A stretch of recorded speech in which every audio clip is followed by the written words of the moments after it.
भगवतो अरहतो सम्मा सम्बुद्धस्स।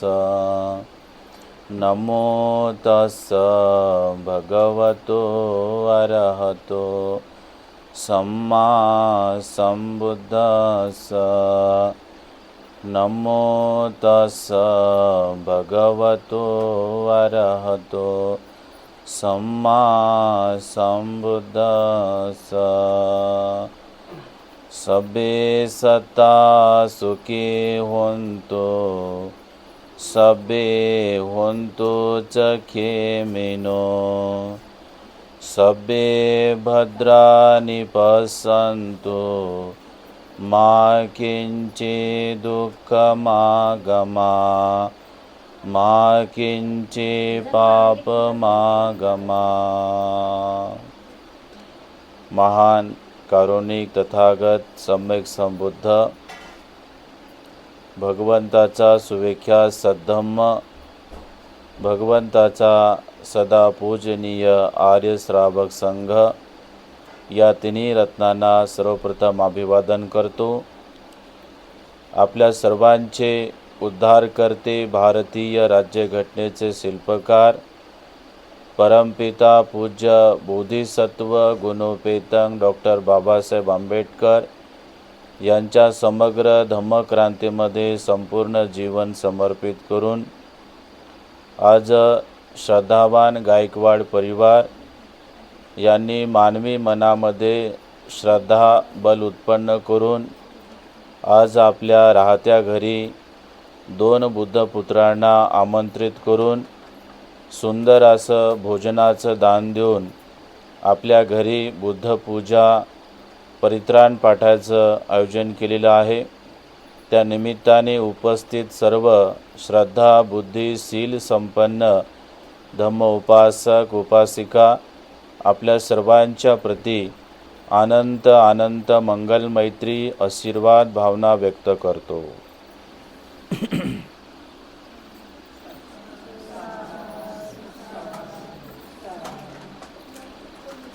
भगवान तथागत सम्यक संबुद्ध समग्र मानवजातीच्या दुःखमुक्तीसाठी आणि सुख प्राप्तीसाठी उपदेश करतात। आपण हे मानवी जीवन जगत असताना एका गोष्टीचा सातत्याने अनुभव घेत असतो। तो अनुभव म्हणजे या मानवी जीवनामध्ये असलेली प्रचंड अशांती। आपण सर्वजण आहोत, मनुष्य असेल, स्त्री असेल, पुरुष असेल, तर हे दोन्ही लोक सातत्याने अशांतीला म्हणजे अनुभवत असतात, सातत्याने दुःखाला अनुभवत असतात। तुमच्या जीवनामध्ये सुख कधी येतं आणि ते कधी निघून जातं याचं आपल्याला जास्त स्मरण पण राहत नाही, है ना। तुकाराम महाराजांनी पण म्हटलेलं आहे, सुख जे आहे ते एका जवसा एवढं आहे आणि दुःख हे पर्वत एवढं आहे ना। म्हणजे दुःख आलेलं माणसाला नेहमी नेहमी त्याच्या स्मरणात राहतं आणि क्षण आणि प्रत्येक क्षण मनुष्य दुःखाचा सामना करत असतो। ज्या व्यक्तीच्या जीवनामध्ये दुःख येतं तो व्यक्ती शांतीपूर्ण राहू शकतो का? नाही राहू शकत, आहे ना। तर त्याची शांती मात्र हिरावून बसत असते आणि बऱ्याचदा मात्र व्यक्तीच्या जीवनामध्ये अशांती येते, दुःख येते, बेचैनी येते। तर त्यावेळेस आपण काय करतो, तर आपल्या सभोवतालच्या लोकांना दोष देण्याचा आपण सातत्याने प्रयत्न करत असतो, आहे की नाही। आपण अनेक लोकांना दोष देतो की ह्या व्यक्तीमुळे माझं जीवन बर्बाद झालं, त्या व्यक्तीमुळे माझं जीवन दुःखी झालं, त्या व्यक्तीमुळे आमचं असं नुकसान झालं, त्या व्यक्तीमुळे आमची अशी अशी आम्हाला भरपाई करून द्यावी लागली, आहे ना। त्या सातत्याने आपण बोलत असतो। तर भगवान बुद्ध सांगतात की जे काही आपल्या वाट्याला येत आहे त्याचे भागीदार आपणच आहोत। लक्षात, जे काही आपल्या वाट्याला सुख येत असेल, दुःख येत असेल, तर त्याचे वारसदार, त्याचे भागीदार दुसरा व्यक्ती नसतो, तर आपणच त्याचा वारसदार असतो. आपण पेरलेलं असतं आणि त्याचे फळंसुद्धा आपल्यालाच मिळत असतात. पण ह्या सत्याचा व्यक्ती स्वीकार करत नाही. बुद्ध म्हणतात की व्यक्ती स्वतःचं कधी निरीक्षण करत नाही, परीक्षण करत नाही, आपल्या कर्माला बघत नाही, साक्षीभावानं जीवन जगत नाही. त्याच्यामुळे व्यक्ती सभोवतालच्या लोकांना दोष देण्याचा सातत्याने प्रयत्न करत असतो आणि इतरांना दोष देणे हे खऱ्या अर्थाने आपलं अधिक दुःखाचं कारण ठरत असतं. पण बुद्ध म्हणतात की दोष देण्यापेक्षा आपण दोष बघायला शिकलं पाहिजे, आहे की नाही. आपण एखाद्या व्यक्तीच्या चुका दाखवत असतो, तर चुका दाखवत असताना आपण डायरेक्ट जज बनत असतो, आहे की नाही. आपण स्वतः जज बनत असतो, आहे की नाही. अरे माझा नवरा बरोबर नाही, अरे माझी बायको बरोबर नाही, आमचे लेकरं बरोबर नाहीत, नाही का, आमचे नातेवाईक बरोबर नाहीत, आमचा शेजार धर्म तर बिलकुलच चांगला नाही, आहे की नाही. आमच्या नगरातले लोक तर बिलकुलच चांगले नाही आहेत. सातत्याने आपण बोलत असतो, म्हणजे दोषारोपण करत असतो. पण स्वतःचे दोष, त्याला बुद्ध गुणदोष म्हणतात, आहे ना. तर गुणदोष मात्र आपण कधीही बघत नाही. ज्या व्यक्तीला स्वतःचे गुणदोष बघता आले, तो व्यक्ती तर तरला, तो व्यक्ती तर दुःखातून मुक्त झाला आणि तो व्यक्ती सगळ्या प्रकारच्या आश्रवातून बाहेर झाला. आलं लक्षात. कारण त्याचे नवीन कर्म बनत नाहीत. आपण वारंवार दुःखी का बनतो? कारण नवीन नवीन बीज पेरत राहतो, नवीन नवीन कर्म बांधत राहतो, नवीन नवीन आपण दोष करत राहतो. त्याच्यामुळे आपण दुःखी बनत राहतो, आहे की नाही.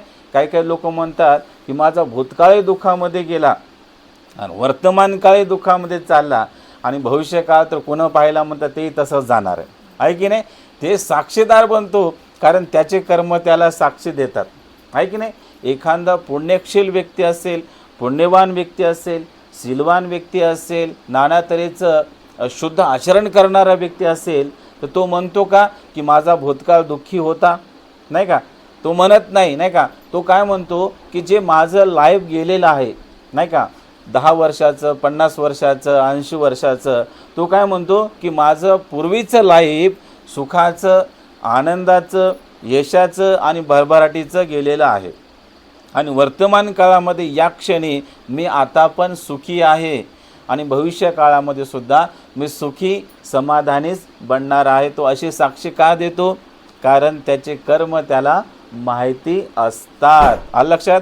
कर्माच्या आधारे व्यक्ती सुखी बनतो, कर्माच्या आधारे व्यक्ती दुःखी बनत असतो. म्हणून भगवान तथागताने अभिधम्मामध्ये शिकवले आहे की आपण सुखी बनायचं असेल आणि शांतीपूर्ण जीवन जगायचं असेल तर स्वतःचे दोष बघून त्या दोषातून मुक्त होण्याचा प्रयत्न केला पाहिजे, आहे की नाही. जर आपण स्वतःचे दोष पाहत नाही आणि इतरांना सातत्याने दोष देत राहिलो तर बुद्ध म्हणतात की तुमच्या जीवनातली जी शांती आहे ती शांती मात्र हिरावून बसत असते, ती शांती मात्र निघून जात असते. म्हणून तुम्ही इतरांना दोष देत बसू नका, असं भगवंताचं स्पष्ट म्हणणं आहे. एक उदाहरण मला आठवते की एका सकाळच्या प्रहरी एक वृद्ध व्यक्ती गावाच्या बाहेर आला आणि तो गावाच्या, त्याला सीव म्हणतात, आहे ना, तर तो सीमेवरती मात्र फिरत होता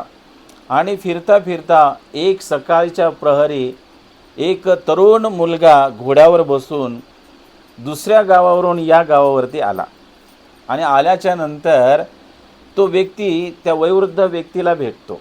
तो तरुण मुलगा घोड्यावर बसलेला आणि त्या वयोवृद्ध व्यक्तीला म्हणतो की मला या गावामध्ये राहायला यायचं आहे, मी माझं गाव सोडणार आहे. तर या गावचे लोक कसे आहेत, कशा प्रकारचा व्यवहार करतात? तर त्यावेळेस ते वयोवृद्ध व्यक्ती काय सांगतात की मला एका प्रश्नाचं उत्तर दे, नंतर मी या गावचे लोक कसे आहेत तुला सांगतो.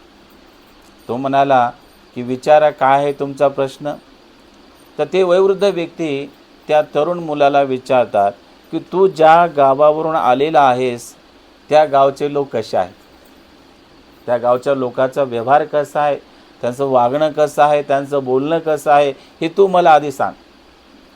मग त्यावेळेस तो मुलगा म्हणतो की ज्या गावावरून मी आलेला आहे त्या गावातील जे लोक आहेत बिलकुल चांगले नाही आहेत. त्यांचं नाव जरी काढले तर मला राग येतो, नाही का. मला असं वाटतं की त्यांना धरून मारावं. इतके बेकार लोक आहेत, इतके वाईट लोक आहेत. मग ते आजोबा त्या तरुण मुलाला काय सांगतात की अरे, तू ज्या गावावरून आलेला आहेस त्या गावचे लोक तरी बरे आहेत. त्या गावच्या लोकांपेक्षा या गावचे लोक डबल बेकार आहेत, खूप वाईट आहेत, आहे की नाही. तुला तिथे तरी थोडं सुख शांती समाधान मिळेल, पण या गावामध्ये तुला तीळभर सुख शांती समाधान मिळणार नाही, कारण हे लोक तुला प्रचंड त्रास देतील. तू या गावामध्ये काय राहू नकोस, आहे ना. तो मुलगा बाबांचं भाषण ऐकतो आणि तिथून तो पलायन करतो, निघून जातो. त्याच्यानंतर थोड्या वेळाने एका बैलगाडीमध्ये कुटुंब येतं त्याच गावामध्ये, आणि आल्याबरोबर गावाच्या सीमेवरती त्या म्हाताऱ्या बाबाला ते संपूर्ण कुटुंब भेटत असतं. आणि त्या कुटुंबातील सर्व लोक त्या बाबांना पहिला प्रश्न करतात. काय प्रश्न करतात की बाबा, या गावात आम्हाला राहायचं आहे, आमचं गाव आम्ही सोडलेलं आहे, तर या गावच्या लोकांचा स्वभाव कसा आहे, त्यांचं वागणं कसं आहे, त्यांची प्रवृत्ती कशी आहे, त्यांचा मानसिक धर्म कसा आहे. तर त्यावेळेस ते बाबा परत प्रश्न करतात. मी त्याचं उत्तर देतो, पण माझ्या प्रश्नाचं आधी तुम्ही उत्तर द्या. ज्या गावावरून तुम्ही आलेले आहात त्या गावचे लोक कसे आहेत, त्यांचा व्यवहार कसा आहे, त्यांचं वागणं कसं आहे, बोलणं कसं आहे.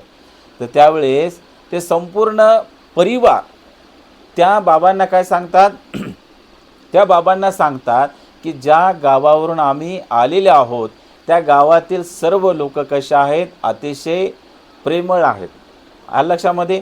त्या गावचे सर्व लोक अतिशय आनंदी आहेत आणि सर्वांसोबत मैत्रीनं, करुणेनं, बंधुभावानं वागणारे आहेत. सर्वांसोबत एक चांगला बंधुभाव ठेवणारे ते लोक आहेत. त्या गावातील कुणीही लोक कुणालाही दोष देत नाहीत, कुणालाही वाईट बोलत नाहीत, कुणाचं वाईट चिंतन करत नाहीत. त्या गावचे लोक खूप चांगले आहेत. मग हे आजोबा काय म्हणतात की अरे बापरे, तुमच्या गावचे तर लोक काहीच चांगले नाहीत, त्या गावापेक्षा या गावातले लोक अधिक चांगले आहेत, 100 पटीनं चांगले आहेत. आलं लक्षात. तुम्ही आमच्या गावामध्ये राहू शकता, तुम्हाला काही बाधा होणार नाही, तुम्हाला काही अडचण येणार नाही. तुम्ही आत्ताच या क्षणी गावामध्ये प्रवेश करा आणि इथे तुम्ही वास्तव्य करा. ह्या ठिकाणी 2 उदाहरणं ऐकले तुम्ही, आहे ना. एक व्यक्ती म्हणतो की त्या गावचे लोक चांगले नाहीत, नाही का, म्हणून मी इथे राहायला येत आहे. ते बाबाजी म्हणजे एक प्रकारचे संत आहेत. ते काय म्हणतात की हा व्यक्ती जिथे सुखी नाही राहू शकला तर या गावामध्ये काय सुखी राहणार. आलं लक्षात. आणि दुसरं उदाहरण, ते परिवार काय म्हणतो की आमच्या गावातले लोक आनंदी आहेत, सुखी आहेत, समाधानी आहेत, त्यांचा व्यवहार चांगला आहे. तर हे संत विचार करतात हे लोक तिथे सुखी होते आणि हे लोक इथे पण सुखी राहू शकतात. तर त्या संताला हे सांगायचं आहे की एखाद्या व्यक्तीची शांती हे भौतिक जगामध्ये नाही मिळत. आलं लक्षामध्ये. तुम्हाला असं वाटतं की या घरामध्ये खूपच आता किटकिट सुरू आहे आणि खूपच अशी बेचैनी आहे, परेशानी आहे, मी आता सासर सोडून माहेरलाच जाते. आलं लक्षात.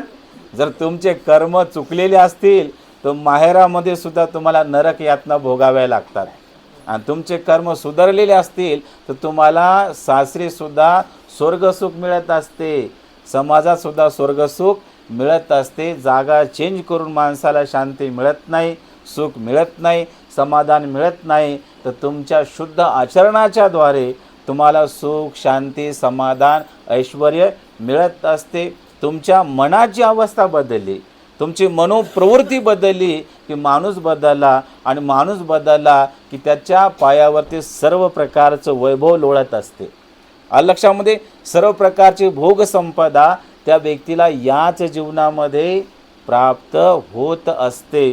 म्हणून तुम्ही स्वतःच्या मनाच्या प्रवृत्तीला सातत्याने बदलण्याचा प्रयत्न करा. आपली जे मन आहे ना, आपलं मन असं असतं की अरे राहुल गायकवाड बरोबर नाही, आहे की नाही. हे जे मन आहे, हे मन मात्र वाईट मन आहे की नाही. याला चांगलं मन म्हणता येईल का बरं? नाही म्हणू शकत. अरे विद्या गायकवाड बरोबर नाही, अरे सविता बोहाळ बरोबर नाही. ही जी प्रवृत्ती आहे, ही प्रवृत्ती आपण बदलली पाहिजे. या प्रवृत्तीला आपण जेव्हा बदलू तेव्हा आपल्याकडे बघण्याचा दृष्टिकोन लोकांचा बदलत असतो. तुमचंच मन बदललं नाही, मग लोकांचे मन तुमच्याबद्दल कसे बदलणार आहेत बरं? नाही बदलू शकत. भगवान म्हणतात एकीकडे क्रांती असेल तर तुमच्याकडे शांती असली पाहिजे, आहे ना. एकीकडे क्रांती आहे, दुसरीकडे प्रतिक्रांती आहे, आणि याच्यामध्ये मात्र उद्ध्वंस आहे की नाही बरं. याच्यामध्ये निष्पन्न असं काही चांगलं होऊ शकत नाही. म्हणून बुद्ध म्हणाले की तुमच्या मनाचा, तुमच्या दृष्टीचा जरिया बदला, आहे की नाही. तुमचा दृष्टिकोन बदला, तुमचं मन बदला, तुम्हाला संपूर्ण जग मात्र चांगलं दिसत असते. तुमचं मन गढूळ असेल, तुमचं मन वाईट असेल तर तुम्हाला तुमचे सख्खे मायबाप पण चांगले दिसत नाहीत. हा नियम आहे की नाही बरं. आणि हा निसर्ग नियम आहे. काही काही म्हणजे असत्पुरुष लोक असतात, ते असत्पुरुष लोक सत्पुरुषाला पण दोष देतात. आलं लक्षात. चांगल्या व्यक्तीला पण वाईट बोलत असतात, कारण त्यांचा दृष्टिकोन चुकलेला आहे. भगवान बुद्धाची उत्पत्ती झाली, तुम्हाला वाटतं का की भगवंताला सर्वच लोक चांगले म्हणायचे? बापरे, भगवंताचे मित्र कमी आणि दुश्मन जास्त होते. आलं लक्षामध्ये. म्हणजे भगवान बुद्धाची जे क्रांती आहे, ज्याला धार्मिक क्रांती म्हणतो, ही धार्मिक क्रांती मात्र लोकांना पटत नव्हती, लोकांना आवडत नव्हती. आणि एवढंच नव्हे तर भगवान बुद्धाचं युद्ध निसर्गातील शक्त्यांसोबत पण होतं. आलं लक्षामध्ये. पण भगवान बुद्धांमध्ये बघण्याचा दृष्टिकोन वेगळा होता. भगवंतांनी कधीच समोरच्या व्यक्तीला हा माझा दुश्मन आहे असं म्हटलेलं नाही. भगवान बुद्ध म्हणायचे की हा माझा मित्र आहे ना, तो माझा कल्याण मित्र आहे. आणि एवढेच नव्हे तर एखादा व्यक्ती शिवी द्यायचा, एखादा व्यक्ती बुद्धाला दोष लावायचा. चिंचा नारेनं बुद्धाला दोष लावले, कितीतरी ब्राह्मणांनी भगवंताला दोष लावले, पण भगवान बुद्धांनी त्यांना दोष नाही लावले.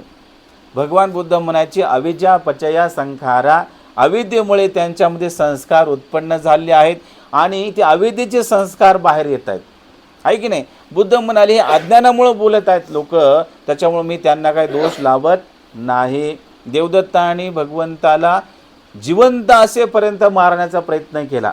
एकदा बुद्धाच्या अंगावर दगड सोडला, बुद्धाने देवदत्ताला वाईट नाही म्हटलं. एकदा श्रावस्तीमध्ये नालागिरी नावाचा हत्ती भगवंतावरती सोडला, पण बुद्धाने देवदत्ताला अजातशत्रूला तेव्हा सुद्धा वाईट म्हटलं नाही. बुद्ध म्हणाले की त्यांच्यामध्ये अज्ञान आहे की नाही. आणि अज्ञान जेव्हा त्यांचं निघून जाईल, ते लोक खूप चांगले आहेत. भिक्षू लोक परेशान व्हायचे, आनंद म्हणायचा का भगवान ते तुम्हाला मारत आहे, तुम्हाला मारण्याचा प्रयत्न करत आहे, साधारण मारणं नाही तर जीव मारण्याचा प्रयत्न करत आहे, तरीसुद्धा तुम्ही त्याला चांगलं म्हणता. हे नजरिया तुमच्यामध्ये येणार आहे का बरं? आपल्याला आरे कोणी म्हणलं की डायरेक्ट एकदम नाही का, हां त्याचं मापच घेऊन येतो आपण, आहे ना. तर ही दृष्टी मात्र आपल्यामध्ये येण्यासाठी आपल्याला बुद्धांच्या मार्गावरती चालावं लागेल. भगवान बुद्धाला स्वीकारावं लागेल, धम्माला स्वीकारावं लागेल, संघाला स्वीकारावं लागेल. तेव्हा आपल्यामध्ये आपली दृष्टी बदलली असं आपल्याला दिसून येणार आहे. म्हणून भगवान बुद्ध हेच सांगतात की तुम्ही इतर लोकांना दुरुस्त करण्याच्या भानगडीत पडू नका, स्वतः दुरुस्त व्हा, आहे की नाही. स्वतः मात्र प्रकाशामध्ये या, स्वतःची दीप मात्र स्वतः बना, आत्मदीप भव. आलं लक्षात. स्वयंप्रकाशित व्हा तुम्ही. स्वयंप्रकाशित झाल्याच्या नंतर तुम्हाला कुठेही अंधार दिसला नाही. आलं लक्षात. तुम्ही स्वतः दिवा आहे, किती अंधार असू द्या बरं, आणि तुम्ही त्या अंधारामध्ये उभं राहा जाऊन, काय होणार आहे? अंधार नष्ट होणार आहे की नाही. म्हणजे तुमचा प्रकाश त्या ठिकाणी दैदिप्यमान होणार आहे आणि तिथला अंधारसुद्धा नष्ट होणार आहे. म्हणून भगवंत म्हणाले स्वतःचे दीप स्वतः बना. लक्षात. स्वतःचे प्रकाश स्वतः बना. हे भगवंतांनी आपल्याला 2500 वर्षापूर्वी सांगितलेलं आहे. म्हणून आपण आपला दृष्टिकोन बदलण्याचा निश्चित मात्र प्रयत्न केला पाहिजे. दृष्टिकोन बदलण्याचे अनेक प्रकारचे लाभ भगवंतांनी सांगितलेले आहे. तुमचा दृष्टिकोन बदलला की तुमच्या जीवनातला तणाव कमी झाला, आलं लक्षामध्ये?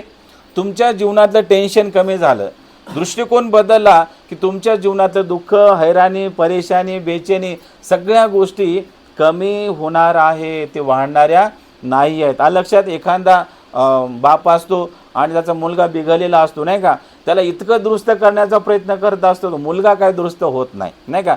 त्याचे कर्म बिघडलेले आहेत, तो दुरुस्त कसा होणार आहे तुमच्या सांगण्यावरून? त्याचे कर्म सुधारले स्वतः त्याने की तो मात्र सुधारणार आहे. हा निसर्ग नियम आहे. पोरग दुरुस्त होत नाही म्हणून बापाला टेन्शन, आणि बाप टेन्शन असल्यामुळं बायकोला टेन्शन, आहे की नाही बरं? आणि पोराचं लग्न झालं असेल त्याची बायको मग टेन्शनमध्ये, आहे की नाही? अनेक प्रकारचे टेन्शन मात्र वाढतच जातात. टेन्शन मात्र कमी होत नाहीत. म्हणून बुद्ध म्हणतात, सर्व प्रकारच्या टेन्शनवरती विजय मिळवायचा असेल तर तुम्ही स्वतः दुरुस्त व्हा बाबा, नाही का. दुसऱ्याला दुरुस्त करण्याचा काही प्रयत्न तुम्ही करू नका. प्रत्येक व्यक्ती कर्माने उत्पन्न आहे. प्रत्येक व्यक्ती कर्माने आपल्या जीवनाची वाटचाल करणार आहे. आलं लक्षामध्ये? तुमचे शुद्ध कर्म आहेत म्हणून तुम्ही त्रिरत्नाच्या सानिध्यामध्ये आलात. तुमचे जर शुद्ध कर्म नसते तर तिकडं काळूबाई, मरीबाई, पोचूबाई सगळे तिकडेच गेले असते तुम्ही, आहे की नाही बरं? आणि कितीतरी नवस झाले असते, उपवास झाले असते, आहे की नाही? आणि किती वाऱ्या झाल्या असत्या तुमच्या. सगळ्या गोष्टी मात्र त्या करण्यामध्ये आयुष्य तुमचं बर्बाद झालं असतं. पण शुद्ध कर्म हे तुम्हाला शुद्ध भगवंताकडे घेऊन आले, धम्माकडे घेऊन आले, पवित्र भिक्खू संघाकडे घेऊन आले की नाही बरं? तुमच्या कर्माने तुम्ही आलात. आलं लक्षात? तुम्हाला कोणी असं हाणून मारून इथं बसवलं का कोणी बरं?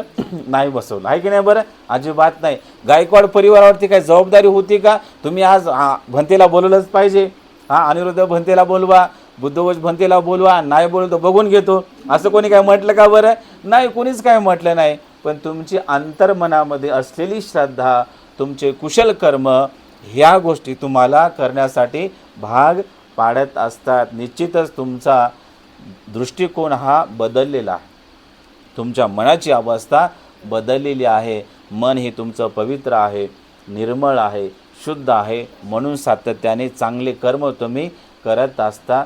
शुद्ध आपण कर्म करण्याचा सातत्याने प्रयत्न केला पाहिजे. एक उदाहरण सांगतो की जपानमध्ये एक बौद्ध भिक्षू होते आणि ते बौद्ध भिक्षू त्यांच्याकडे एकच भिक्षापात्र होतं आणि कोणी थोडीफार दक्षिणा दिली तर त्यांना आवश्यक असेल तेवढे ते ठेवायचे आणि बाकीचे मात्र ते दानधर्म करत असत. तर एका रात्री त्या भिक्षूच्या कुटीमध्ये मध्यप्रहरी एक चोर आला आणि चोर आल्याच्या नंतर बौद्ध भिक्षू हे बसलेले होते आणि एक दिवा सुरू होता. तर त्या चोराने तर आतमध्ये प्रवेश केला, कुटीमध्ये आला, पण बौद्ध भिक्षू जागेच होते. त्या चोराला असे वाटले की हा मला पकडेल, आहे ना. तर त्या चोराने काय केलं की चाकू हातामध्ये घेतला आणि त्या भिक्षूंच्या अंगावरती तो धावून गेला.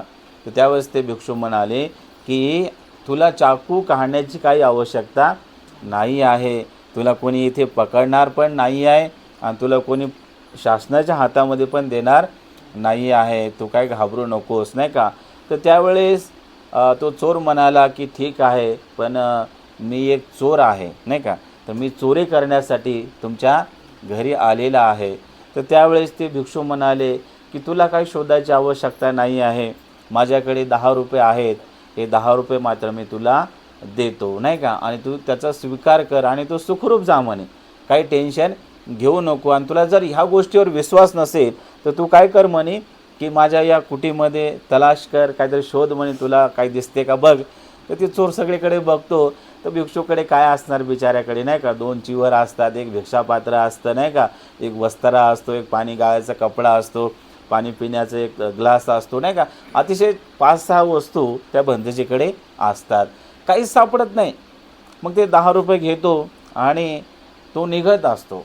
तर बौद्ध भिक्षूला त्याच्याबद्दल खूप दया आली आणि बौद्ध भिक्षू अतिशय दुःखी अंतःकरणाने त्याच्याकडे बघतात आणि बोलतात की अरे तुझी किती दयनीय अवस्था आहे, नाही का, तुझी किती दयनीय अवस्था आहे की तुला पोट भरण्यासाठी चोरी करावी लागते, नाही का.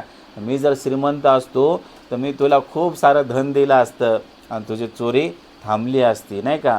मला याचं दुःख वाटत आहे की तू भगवान बुद्धाने सांगितलेल्या दुसऱ्या शिलाचं उल्लंघन करत आहे. दुसरं शील काय आहे हां, त्याचा अर्थ काय होतो? हां, आहे की नाही? तो काय करत होता? व्यक्ती चोरी करत होता, आहे ना? तर त्या भिक्षूला अतिशय दुःख झालं. आणि जे चांगले भिक्षू असतात त्यांना एखादा आपल्या जवळचा व्यक्ती वाईट वागत असेल, अमंगल वागत असेल, तर त्यांना त्याच्याबद्दल खूप दया येते आणि त्यांना असं वाटतं की अरे हा व्यक्ती तर दुर्गतीकडे जात आहे, दुःखाकडे जात आहे, नाही का? याचं जीवन मात्र खूप परेशानीचं बनणार आहे भविष्यामध्ये. तर त्या भिक्षूला पण खूप दया आली आणि दुःखी अंतःकरणाने बोलत होते की अरे मी आता काय करू, तुला देण्यासाठी माझ्याकडे काहीच नाही. 10 रुपये होते ते पण तुला पुरेसे नाहीत म्हणे, कारण तुझा परिवार आहे, नाही का? या 10 रुपयामध्ये काय होणार आहे? आणि तो चोर ऐकून घेतो आणि जशी कडी काढतो तेव्हा ते बौद्ध भिक्षू म्हणाले की अरे मित्रा, तू 10 रुपयामधून मला 1 रुपया परत देतोस का? कारण उद्या मला 1 रुपयाची आवश्यकता पडेल. तर तो चोर पण चांगला होता. तो म्हणे ठीक आहे म्हणे, नाही का? 1 रुपया देतो म्हणे. 1 रुपया दिला, 9 रुपये घेऊन गेला. आणि तो चोर मात्र इतका प्रसिद्ध होता की आणि त्याच्यामुळे सगळे लोकसुद्धा परेशान होते. तर गावातले लोक एकदम असे थक लावून बसले होते की हा कधी सापडेल, है ना? तर नेमकं त्या दिवशीच भिक्षूंची चोरी केली त्यांनी, नाही का? कर्मविपाक कसा असतो. आणि चोरी केली आणि त्याच रात्री मात्र तो पकडला गेला आणि पुन्हा राजाच्या दरबारामध्ये घेऊन गेले त्याला. आणि राजाने संपूर्ण गावच्या लोकांना त्या ठिकाणी बोलावलं आणि राजा म्हणाला की ह्या व्यक्तीने कुणाकुणाच्या घरची चोरी केली मला सांगा, ज्याची चोरी झाली त्याला मी माझ्याकडनं धन देतो, आहे ना, वस्तू देतो. तर सगळे लोक म्हणायचे की माझी ही वस्तू नेली, माझे एवढे पैसे नेले, माझे हिरे नेले, माझं सोनं नेलं, माझे चांदी नेले, नाही का? सगळे सांगत होते. आणि त्या सभेमध्ये हे बौद्ध भिक्षू पण गेले होते. आणि त्यावेळेस राजा बौद्ध भिक्षूला विचारतात की हे भंते, तुमच्या निवासामधून ह्या व्यक्तीने काय चोरी केली? तर बौद्ध भिक्षू म्हणाले याने तर माझ्या घरी काही चोरी केली नाही, एका रात्री मात्र मला भेटायला आले होते, नाही का? एका रात्री हा चोर मात्र मला भेटायला आला होता आणि त्यावेळेस मी याला 9 रुपये दिले, नाही का? 10 रुपये दिले होते, त्याच्यातला 1 रुपया याने मला परत दिला. एवढंच आहे म्हणे, आमच्याकडे याने काही चोरी केलेली नाही. चोर परेशान झाला. तो चोर म्हणाला की मी गुरुदेव तुमच्याकडे चोरी करण्यासाठीच आलो होतो, मी तुमची चोरीच केलेली आहे आणि तुम्ही मात्र माझ्या पक्षाकडनं बोलताय, माझी बाजू घेताय. तुम्ही राजाला सांगा की मी चोरी केली म्हणून. बौद्ध भिक्षू म्हणतात की मला या जगामध्ये एकही चोर दिसत नाही, नाही का? भिक्षू काय म्हणतात? या जगामध्ये एकही चोर नाही आहे. प्रत्येक व्यक्तीची काही ना काहीतरी मजबुरी आहे, म्हणून ते लोक चोरी करतात. त्याची मजबुरी संपली की तो व्यक्ती चोरी करणार नाही, तर तो व्यक्ती दानशूर बनणार. बघा, हे वाक्य चोराने ऐकलं, राजाने ऐकलं, प्रजेने ऐकलं. राजा पण म्हणाला भंते हा खरंच चोर नाही का? नाही म्हणे, माझा नजरिया बदललेला आहे, माझा दृष्टिकोन या व्यक्तीच्या प्रती बदललेला आहे. हा काय चोर नाही आहे, हा तर व्यक्ती मजबूर आहे. अशा प्रकारची ग्वाही त्या सभेमध्ये भंतेचे देतात आणि त्या चोराला तिथून सोडण्यात येतं. चोराच्या मनाचं परिवर्तन होतं की अरे, आज जर ह्या भिक्षूंनी माझ्याबद्दल चांगलं मत मांडलं नसतं तर राजाने मला फाशी दिली असती, माझं जीवन संपलं असतं, माझा संसार मात्र उघड्यावरती आला असता. बौद्ध भिक्षूंनी मला जीवन जगण्याची संधी दिली, चांगलं जगण्याची संधी दिली. आता मी काय चोरी करत नाही, नाही का? मी आता कष्ट करेल आणि कष्टातून कमावलेलं धन जे आहे ते परिवारासाठी वापरेल. अशा प्रकारचा त्याचा संकल्प. तो व्यक्ती पूर्णतः बदलून गेला, त्याच्या जीवनाचं सोनं झालं. बौद्ध भिक्षू म्हणाले की तुम्ही तुमच्या मनाची प्रवृत्ती बदला, तुम्हाला सगळं जग मात्र चांगलं दिसत असतं. काळा चष्मा लावला की समोर सगळं काळं दिसतं, आहे की नाही? हिरवा चष्मा लावा तसंच दिसतं, पिवळा चष्मा लावा तसंच दिसतं. जशी तुमची दृष्टी असेल तसा समोरचा व्यक्ती तुम्हाला दिसत असतो. म्हणून भगवान बुद्ध म्हणाले तुम्ही निर्मळ झाले, पवित्र झाले की समोरचे सर्व लोक तुम्हाला पवित्र दिसतात, निर्मळ दिसतात, शुद्ध दिसतात, आहे की नाही? म्हणून आजच्या या धम्मदेशनेमध्ये तुम्हाला हाच एकमेव महत्त्वपूर्ण आज उपदेश दिला आहे की मनाची प्रवृत्ती बदला, आहे की नाही? स्वतःचे दोष बघण्याचा प्रयत्न करा, दुसऱ्याला दोष लावू नका.